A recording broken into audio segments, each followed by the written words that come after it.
Hello and welcome to BeeWellWithMS Podcast. I'm your host, Dr. Agne Straukiene. And today we are going to talk how to manage chronic conditions and empower people to lead healthier, happier lives.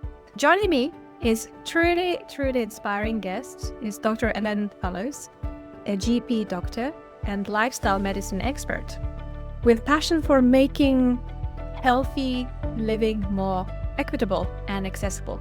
Dr. Fallows' impressive background includes board certification in lifestyle medicine, a postgraduate diploma in obesity and weight management, and leadership in pioneering projects like NHS low-calorie diet pilots for type 2 diabetes. In today's episodes, we will dive into how lifestyle medicine transforms healthcare, what it means to prioritize whole person health, and the practical steps we can take to reverse chronic diseases. We'll also discuss innovative nutritional strategies like fasting mimicking diets and their potential for autoimmune diseases such as MS. So welcome to this episode, Ellen, and we would like to learn a little bit more. Could you just start telling our listeners a little about yourself and your journey into lifestyle medicine and how it has shaped your approach and practice as a G doctor? Thank you, Agnes. That was such a kind introduction and for the opportunity to be here. Yes, as you say, predominantly I'm a GP and I like to frame GPs as expert generalists. I think really sometimes our role perhaps is poorly understood. Sometimes people think we just deal with coughs and colds, and in fact, less and less are we dealing with things like that, and we're dealing with really complex chronic comorbidities. So what we mean by that is people with lots of very complicated and different conditions and affect the whole of their body. So we look at the whole person, and that's really who I am. And I come from a long family of GPs. I'm one of 7, and I think about 5 of us are GPs. So I live and breathe general practice. And so that's the first thing about me, and I'm very passionate about general practice. But yes, my journey to being a slightly different GP, I guess, at the moment, although I hope in the future that the type of GP that I am will become much more common, because I'm seeing what it feels to me, and the evidence I think is also starting to back this, that this approach where we address the root causes of poor health, poor mental health, poor physical health, lifestyle medicine approaches is becoming more effective and just such a nicer way to practice. And I went into it having been the lead in my practice for type 2 diabetes. And I went to lots of courses, unfortunately often sponsored by pharmaceutical companies, where I learned to give people more and more medicines, particularly more and more insulin. And it made their numbers better. But I remember seeing people, and the patients were not happy with me. They were expressing that they were feeling worse. They'd gained weight. They didn't like these treatments. They were very, very burdensome. And in fact, although certain numbers were getting better, for example, their blood sugar, other numbers were getting much, much worse. Particularly their weight and their mood and things like that, things that really mattered to people. They were feeling more tired, things like that. And at the same time as learning about all these new medicines, we were very lucky in the practice I was working at to be a site for a research project where nurses were supporting people to change the quality of the foods they ate and try to help put their diabetes into remission. And I, at that point, reversal of any long-term condition wasn't something I'd really learned about or thought was possible. I was teaching people and talking to people with diabetes as if it was a long-term progressive condition. They would inevitably end up on these treatments like insulin injections, and there was nothing that really they could do much about. So as this trial was running, my main job was undoing what I'd been doing before, which was prescribing. So I had to stop a lot of medicines. And then the nurses would do the most important work, which was supporting people with what really matters. And that's what people are putting into their mouths 4 or 5 times or more a day.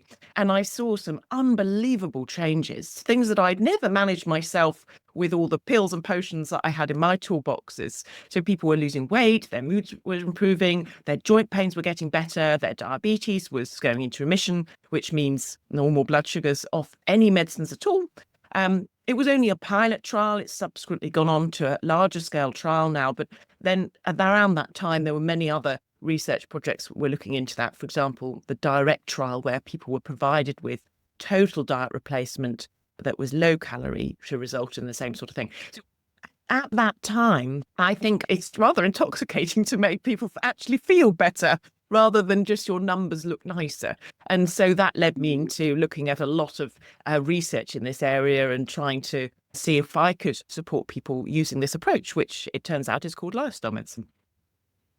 Wonderful. I think that's a very, very inspiring journey of yours, and I have to say, because you don't look, at the particular one condition. I think your approach is more holistic, whole person. It's very, very inspiring. And when we talk about the whole person health, what does that concept mean to you? And how does it differ from traditional approaches in primary care? Because we all are very, very busy, and I'm sure that GP practitioners are very, very busy too. So how does that differ? What is it that you do differently in your clinics? Well, I think many GPs, when we're allowed the time, when we get the resources to do our job properly, we have always worked like this. I think, unfortunately, we've had computerized systems which measure very sort of analog outputs that, well or not, this blood test or that.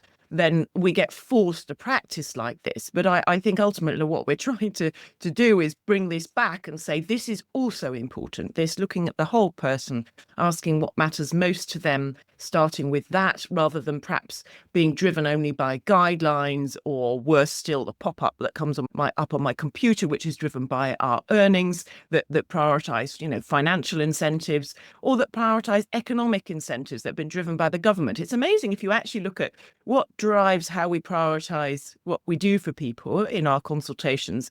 It's actually rarely what people are saying they really want. I might be practicing guideline-driven care, and although guidelines are very useful, I think they have to be put into the context of somebody's life, what's important to them. And if they're saying to you, I don't want to be here, my life's not worth living, well, there is absolutely no point in perfecting their blood sugar or their blood pressure, because that's not really the biggest issue at the moment. So it's really about trying to distill, and as an expert generalist, that's what we do all the time. I think there are GPs out there doing this, unsung heroes, all the time, every day, in unbelievably difficult circumstances of exhaustion and overwork, with people who've waited months to see us with 6 or 7 problems. An expert GP will very quickly try to get through all of that to work out what matters most to somebody. And in the context for your listeners, I have a lot of patients, unfortunately now, with MS, but they also happen to have many other conditions as well, as it tends to hit sort of later on in life when we've collected a few other things. And actually MS might not be, or the symptoms of MS might not be their main issue at that time. It may be something to do with their family or psychologically.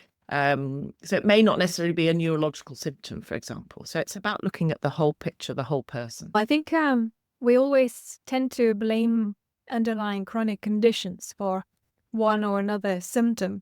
But I think looking as a whole, MS gets really worse if people become systemically unwell, emotionally unwell.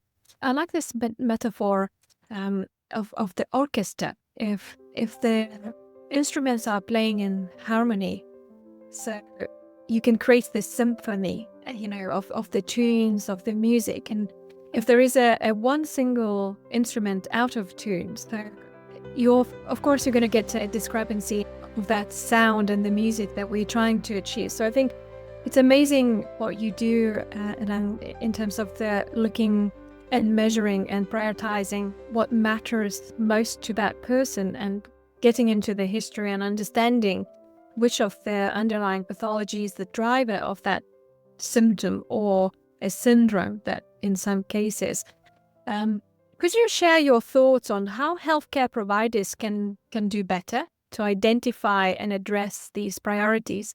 I'm sure that there will be some GPs listening to this episode, and I'm trying to sort of understand. I just give you a bit of a background. When I was just starting practicing clinician, I figured out that I can help to a certain degree people with MS or any other underlying neurological condition. But there is an element of how to get engaged, and people who are alone, activation. How can I help them to make their smart, healthy choices in their lives. Are we, as a healthcare provider or primary care, doing the right things at the right time? And is there anything that we could do a little bit better if, let's say, we have extra 15 minutes for the consultation? Yeah, good question. So how do we practically do this? I mean, I think before we talk about anything that you and I can do, I would always want to say that the most important thing that can be done in terms of improving people's health outcomes is actually a step outside of our consulting room and ensuring that the most emphasis is placed on policy changes and public health. So, and actually, individual clinicians can play a role in this. We're a trusted voice. We can represent our patients partly because of what we've experienced with being with them, and we can help assimilate where the research is going. But I think rather than talking always about our sort of niche interest area, it's about saying actually what makes it easier for people to live better lives is if they can afford it, if they can have access to green, safe spaces, if they can actually get healthy food. And this is becoming increasingly difficult in the UK, where, higher rates of food poverty, people living in these sort of food deserts, things like that, air quality, water quality. This is where, rather than spangling new drugs, sometimes I think we need to be pushing policymakers to be looking at more carefully is actually addressing the root causes before people get to us. But when people have got to us and that piece has not worked effectively enough, then there is a structure that we teach at the British Society of Lifestyle Medicine, where I am the vice president. We have a fabulous learning academy and core accreditation qualification now. I've just finished editing a textbook of lifestyle medicine with Cambridge University Press, and a number of other authors, including Richard Pinder from Imperial College. And in this, we teach this structure that fits beautifully with the Western medical model. So we're not talking about us being kind of complementary alternative. This is proper mainstream evidence-based medicine we're talking about. So you would take your normal history as a doctor. And so, if you're as a patient, you experience that by somebody asking you quite open-ended questions about what's going on for you, how can I help today? And then drilling down to ask more questions about people's symptoms and going through the different parts of their body. And then you'd often ask questions like, do you smoke and do you drink? Any alcohol, and who's at home with you? And the lifestyle medicine history kind of follows on very neatly from that. What did you eat yesterday? Was that a usual day for you? When did you last eat a green leafy vegetable? Questions which try to assess quality of sleep. Do you wake up feeling refreshed? What time do you go to bed? What time do you wake up? Is it easy for you to, all these sorts of things. And questions about people's quality of their relationships, how physically active they are, whether they're engaging in excess use of social media that makes them feel down, all of these sorts of things, tech addiction. There are now validated questionnaires we can use. They're sometimes a bit too long-winded for a consultation because they've been developed in the research space. But I believe we're going to get to a point where we can get somebody to answer all these questions on an NHS app. And then the clinician can actually have a look at those things before you get into the consulting room. And then we can ask, really, what matters most to you about all of those things you went through? And often people will identify things like, actually, I'm really worried about my sleep. Or now I've answered those questions, I realize I'm drinking a lot of sugary beverages and maybe I should talk about that. Or I want to talk about smoking. And you find out from the person where they want to start with all of that. And again, if it's actually, I'm feeling like life's not worth living, then really that's probably the most important thing. And then you go through that. And unfortunately, a lot of that is being missed. And I'm seeing, really, really terrible quality diets contributing massively to things, for example, like in my area of interest of type 2 diabetes, people drinking 3 bottles of Lucozade a day, who, when I give them a bit of support around that, they didn't need insulin anymore. Things that seem really obvious, but we're just not asking in a medical consultation, because it hasn't historically been part of our way of asking questions. It hasn't been nutrition, for example, or even sleep quality hasn't been part of our training. And actually, historically, hasn't really been a problem for humans until the past, maybe, 50 to 80 years, where our food environment has drastically changed. Our working patterns have drastically changed. Tech and social media have really entered our lives in a way that's probably, for some people, going to be harmful. So medicine just needs to catch up and start actually measuring this stuff, as well as just somebody's blood pressure or their pain score or all of that sort of thing. So there is a tried and tested way of asking these questions, assessing these areas for people, coming up with a shared plan that starts with what matters most for the person, and then finding ways to support them. So it's not always about educating people, because often people know what they need to do. It's just they haven't had the right support. And then we're talking about things like health coaching, group consultations, social prescribing, actually prescribing food for some people, or healthy start vouchers or food vouchers. We need to think more innovatively around options beyond just prescribing pills for people.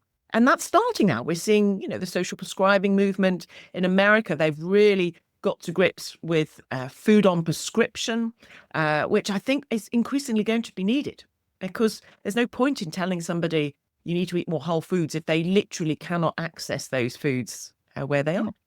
Yeah, totally.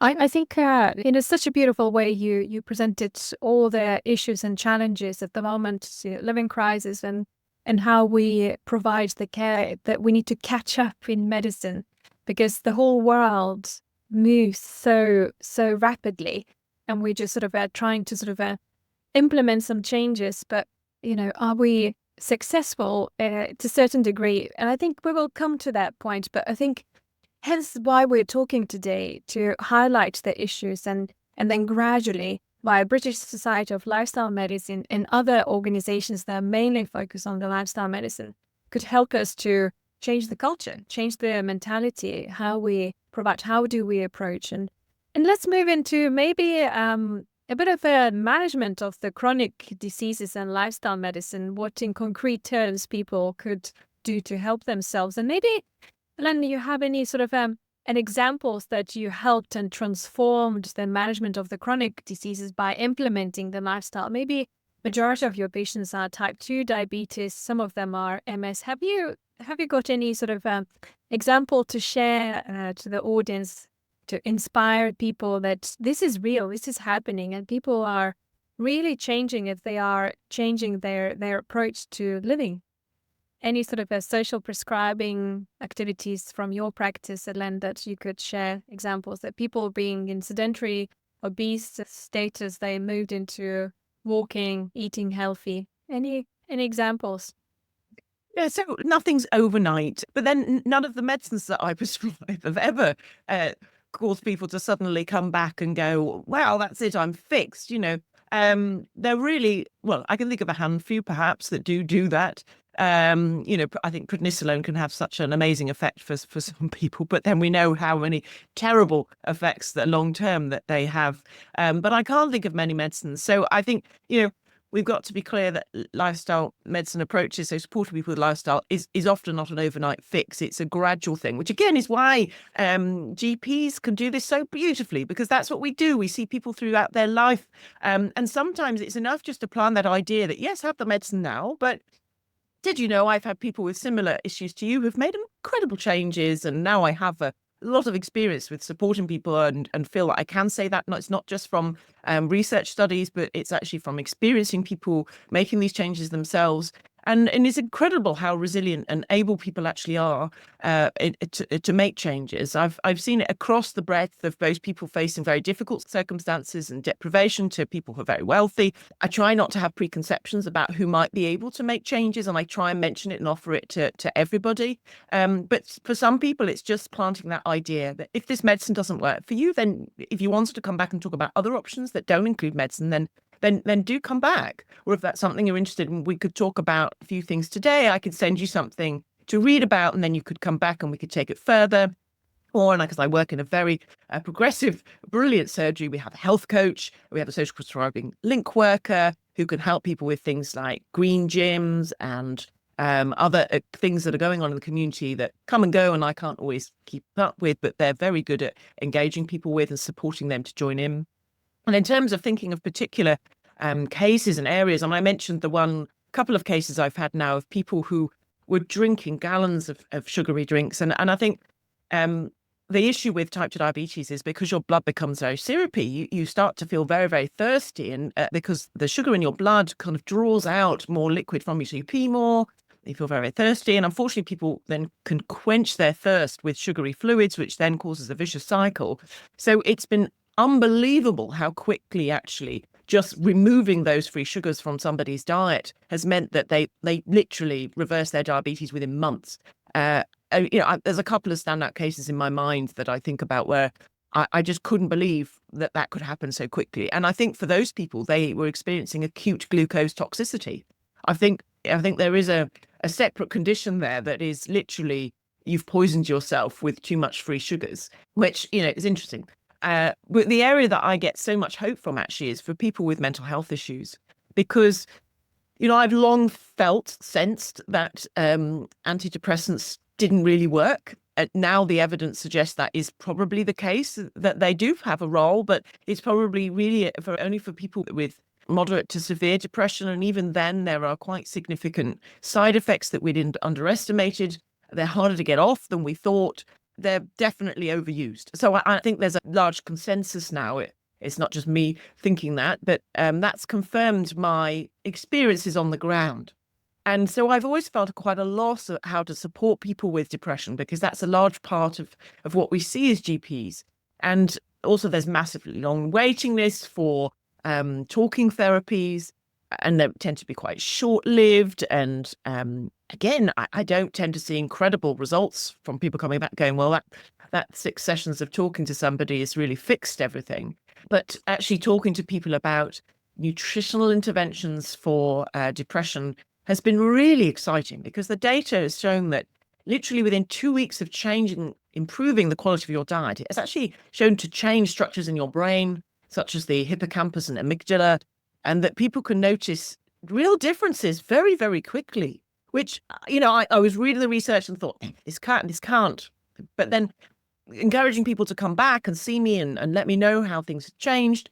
And okay, their depression wasn't fixed within a couple of weeks, but certainly we're noticing things like my energy had improved, my sleep had improved. I feel now I can send people out of that initial consultation with a lot more optimism and with a lot more options, with things to look into that don't just include medicines, because many of my patients now are starting to access this information themselves, which gives me great hope. So they come in saying, look, I tried antidepressants in the past, they haven't worked for me. I'd like to talk about other things. And then we can, explore those together. And I'm really optimistic about that. It's really exciting. I feel like I have more tools now. I just want to reflect a little bit for people with MS. Sugar is a big, big problem. I see that in my practice. When you ask and interview people, how many spoons of sugar do you use for a cup of tea throughout the day? They say 7. And then, do you consume sugar throughout the day? They say no. So there is a bit of ignorance in terms of, what do we do as a habit? Like all these energy drinks, caffeinated drinks, they are full of sugar. And in multiple sclerosis, yes, I know very much, everyone knows that people with MS suffer with a lot of fatigue. And when they get this sugar in, they get a bit more energetic. But then you have a sugar crush, your sugar reached the peak and then it sort of crushes down. And that as an experience, you get a deepened fatigue level after that immediate sugar crush. So I think being mindful and bringing that awareness into the day-to-day living is super, super important. And then you mentioned about the emotions and, the depression and antidepressants. It's really fascinating to learn that. But the exercises, the healthy eating actually nourishes the brain, changes the chemical, and improves the memory, improves the level of energy. And it applies not just diabetes patients, but also multiple sclerosis or any other chronic diseases. So maybe let's dive into more practical aspect of a bit about dieting. And I think you have a particular passion about the nutritional approaches such as fasting mimicking diets. Could you explain what these are and how they may benefit people with autoimmune conditions?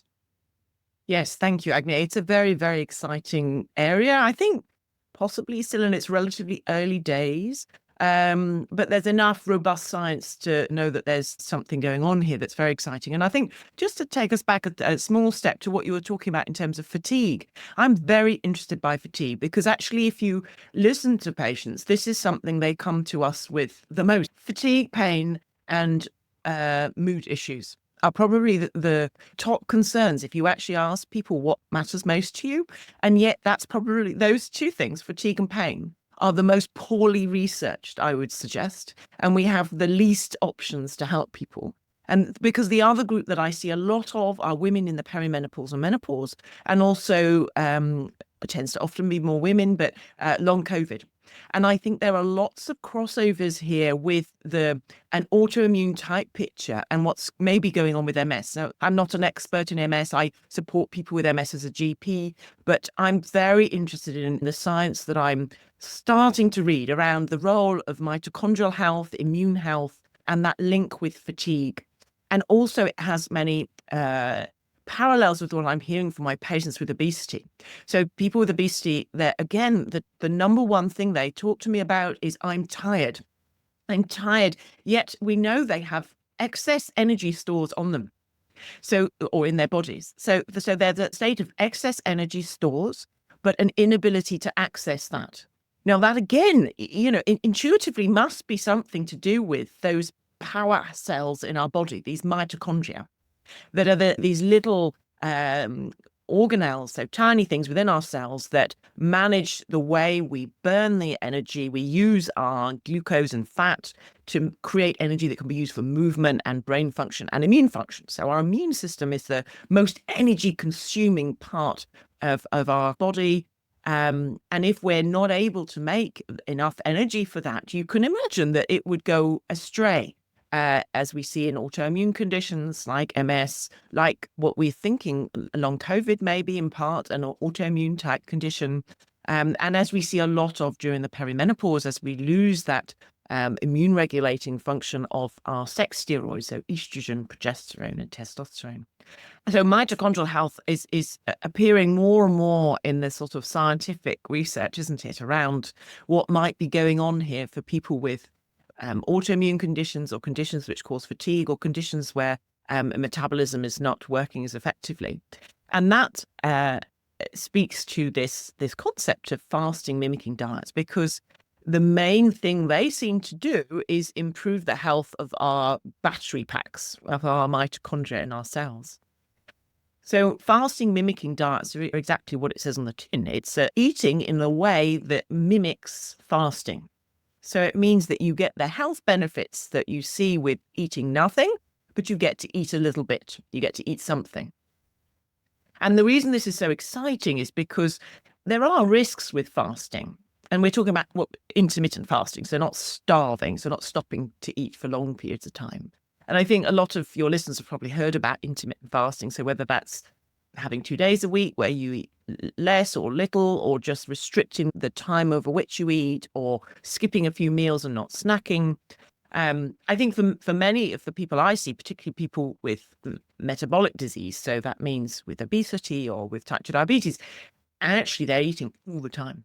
So from the minute they get up until very late at night, there is no period of time when their gut is being rested or their insulin hormone levels are dropping to normal. We're in a constant state of being fed. And that is very abnormal for humans. We've had periods of time where we have had to fast because of this sort of hungry gap that we see in the year. Actually, normally in the UK, it's this period of time when we've eaten all our stores and we're waiting for spring. And naturally, many cultures would support people to deal with that through religious and cultural beliefs, which included fasting. So fasting over Lent, Ramadan fasting. There's many cultures and religions that support people with fasting because it was a necessity. But it turns out we've sort of evolved to probably gain benefit from these periods of time that we've now lost. So these fasting mimicking diets have been really heavily researched by Professor Voltalongo, who's a professor in Italy who also works with institutes in America. And he's run a number of studies now where he tried to work out how can you get the benefits of fasting without the risks, which can include disturbances in our salt balance, loss of protein and muscle mass, feeling just generally awful when you're doing it. And so he tried to work out what are the key parts of fasting that trigger the pathways in our body that seem to be useful. And it seems to be that it's a critically low level of certain amino acids and I think these are methionine and leucine. It's a certain level of calories, which I believe is under 800 calories. So it's a loss of certain animal protein amino acids. And so it's a plant-based, low-calorie, but also low-carbohydrate diet, because you also need to go into what's called ketosis. And ketosis is when we start burning fat instead of sugar and producing ketones. And the wonderful thing about ketones is that they seem to sort of suppress your appetite and make you a bit more alert and motivated, which I didn't believe. I was reading all of this thinking, this is rubbish. I was somebody who's, as a busy doctor, I would be eating all the time, and, you need to eat to give you energy. And I thought, if I've got to have a go at this, because if I'm going to support patients to do this, then I need to know what it feels like.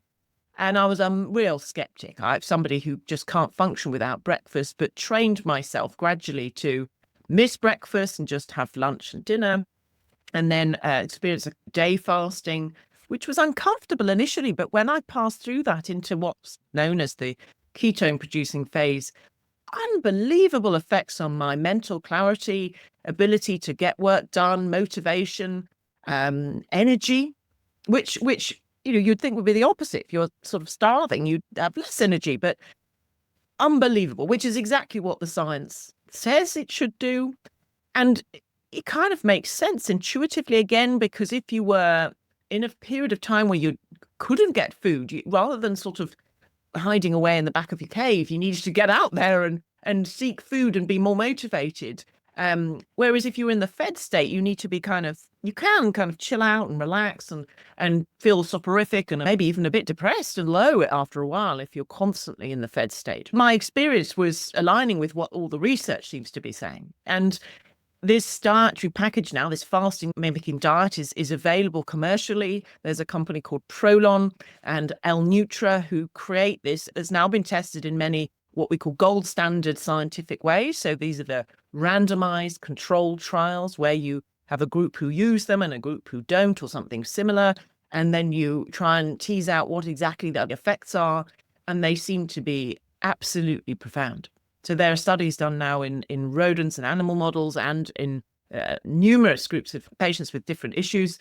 The thing that excited me the most was the one that was done there's a trial for people with rheumatoid arthritis, which is another autoimmune condition, and for people with MS. These are relatively small trials, and I don't believe they've been replicated yet, but they were very, very exciting because for some of those patients, they saw complete remission of symptoms.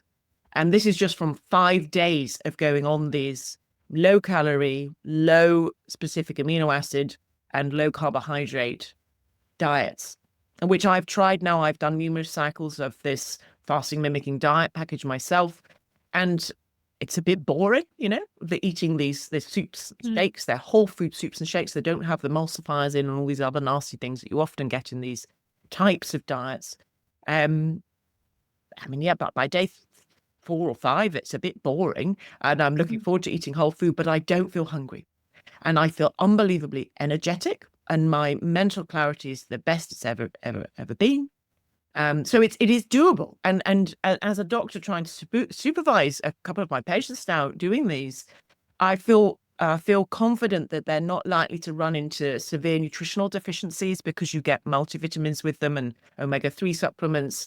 So we can be sure that they are going to still minimize any risks. Now, there are risks, and people on particularly blood sugar lowering medicines and blood pressure medicines and with complex medical issues must not do this on their own. There could be fatal side effects, particularly from low blood sugar and low blood pressure. So if you're on many medicines, if you're trying for a baby, if you're pregnant, if you're breastfeeding, you must get medical supervision before because they're publicly available now. You can purchase them, but the website is very clear about the need to get support for often stopping medicines. But do not do that on your own. Get medical support. But the trial data is very, very exciting. Yeah, I looked into FMDs, which is fasting mimicking diets in multiple sclerosis, and I can only echo that some of the studies suggest that through that diet, people have reduced inflammation because of this fasting element. It decreases some circulating monocytes, altering metabolic health, as Helen just described. It can also help with enhancing genesis, which is producing more cells in the hippocampus, which is our memory and cognition, mood enhancer, and regulates our emotions. The only benefits I see out of this, and in particular very powerful if people have obesity and overweight. Also looking into MS specifically from FMDs, it helps with the symptom management, improves the quality of life, diminishes the fatigue. Numerous amount of studies that reported that effect. So really very powerful. Obviously, you have to be cautious and careful if you have some conditions that would be contraindicated to go on this diet. And Ellen has listed it very nicely. Also, if you have some gastrointestinal problems, like, H. pylori positive and some erosions and ulcers, so maybe this needs to be postponed until you are fit and well. So just to add to that pool of information. So you mentioned a few sites that people could go and read. Are there any other information that people could get from their own GPs and the social prescribers about this particular diet? So to address that point, no, I suspect not. This is very, very cutting edge. I hope that it's going to become something that will be available to people potentially in the future on the NHS.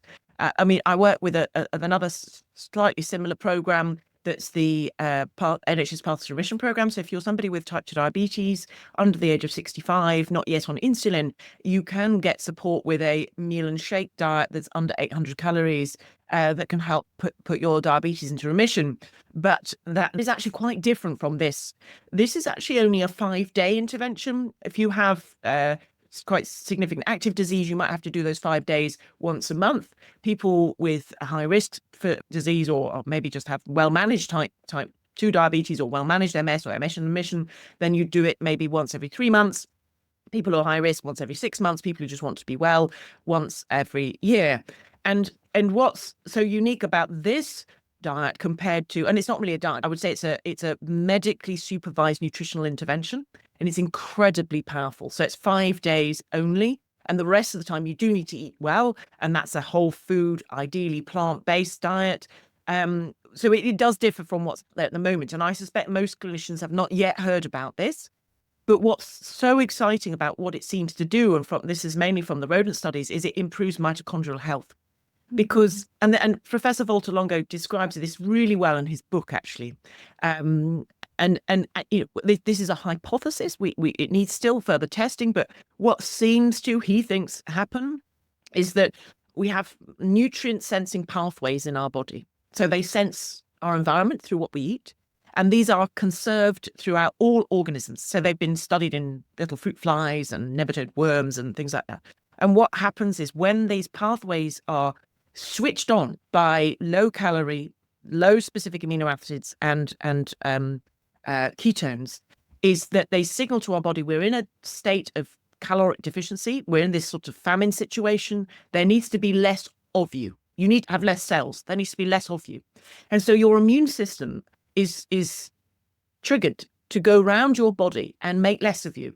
So eat up bits of you. So we have cells which go around, macrophages and so on, that literally eat up our cells and make less of us.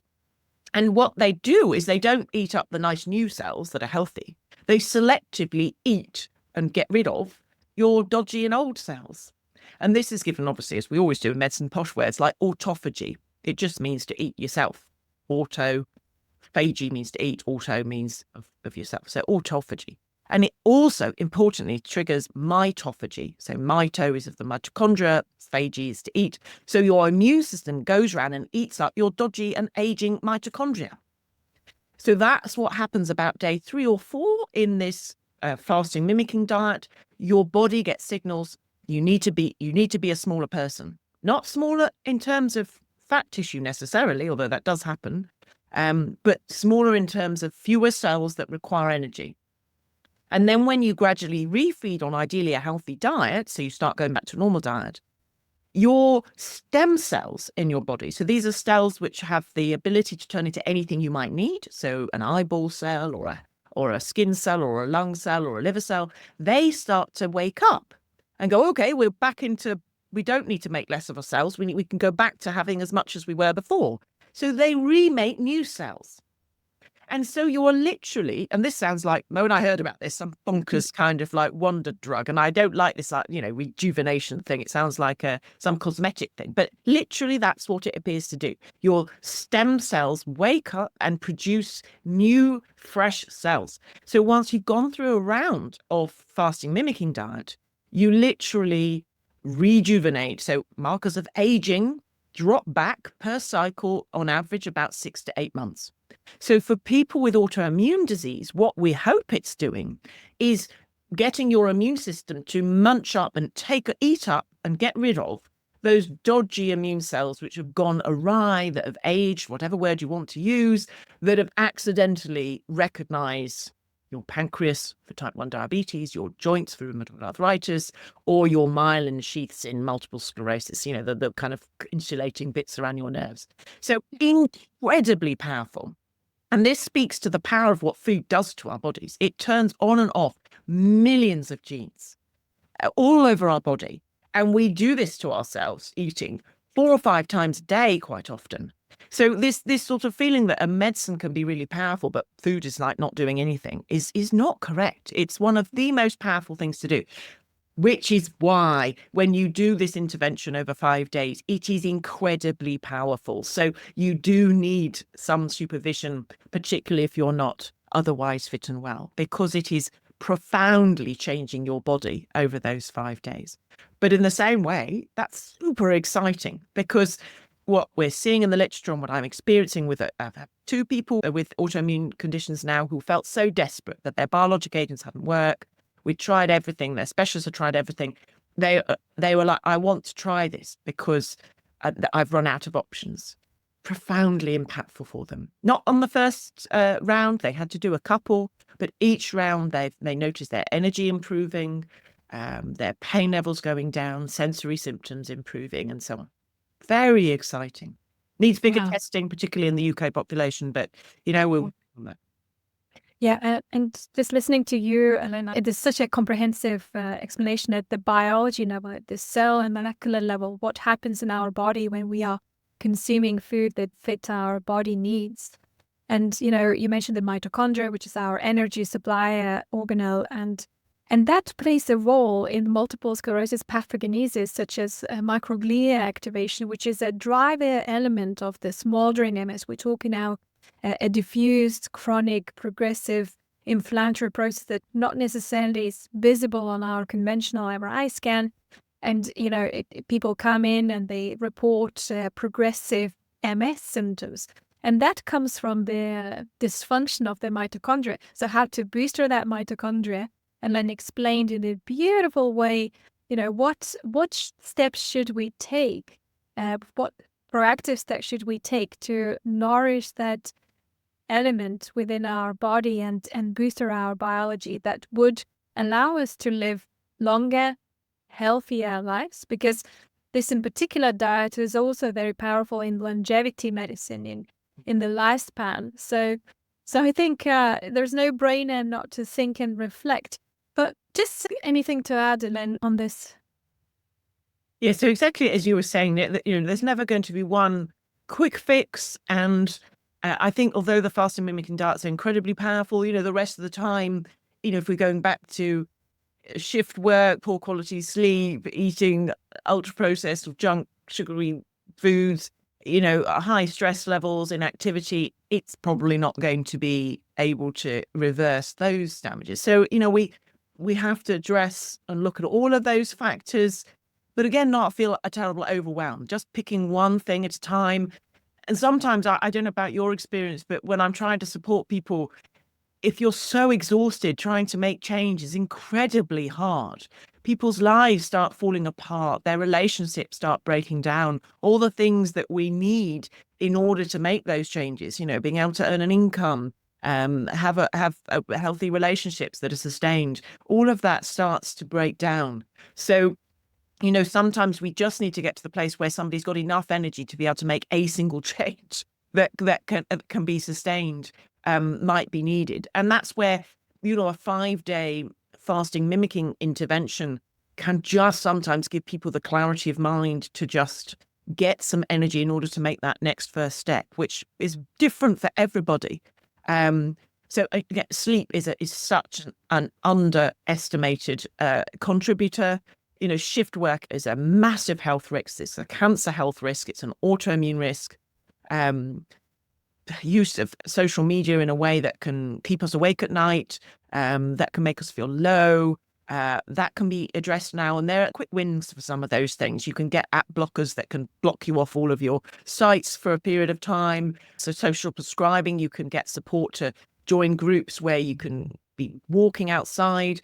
Because I think a lot is talked about in terms of physical activity, and people can feel that they have to go to the gym and do crazy workouts. But it's interesting how there's some studies coming out that if you're not done physical activity for a while, you're relatively unfit, if you then go and do some really hardcore workout, then actually that's a real stressor on your body. It disrupts your sleep, and it can actually not be very helpful, or you sustain an injury.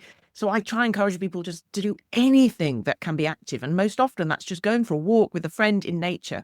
That's win-win-win. You're building good quality relationships. There's something very mindful, meditative about going for a walk. We know there are additional benefits for walking in nature that even come from observing the fractal patterns in nature, getting some vitamin D on your skin, some of the chemicals that are secreted by trees that are thought to be good for us. I mean, terpenes that the simple walking nature can be far better than going to a gym, where particularly at the moment you're probably going to pick up COVID or flu, But if that's your thing, great. Hot and cold therapy, sauna, cold plunge, cold showers even. There are lots of just one things that lovely Michael Mosley talked a lot about in his life. So he's another one where you can go for some resources, some books and podcasts that can give you more inspiration, that can keep you on track, rather than going crazy on one thing, perhaps at one time, particularly if it's something you don't enjoy. Beautifully said. I can't agree anymore, to be honest. And maybe to enjoy your sunshines in the mornings and sunsets in the evenings, just to stimulate that melatonin in your retina and get the good quality of sleep. So, such an enlightening episode and conversation that we have today, Ellen. And I just want to maybe thank you for your time and insights, and also, where can listeners connect with you and learn more about your incredible work?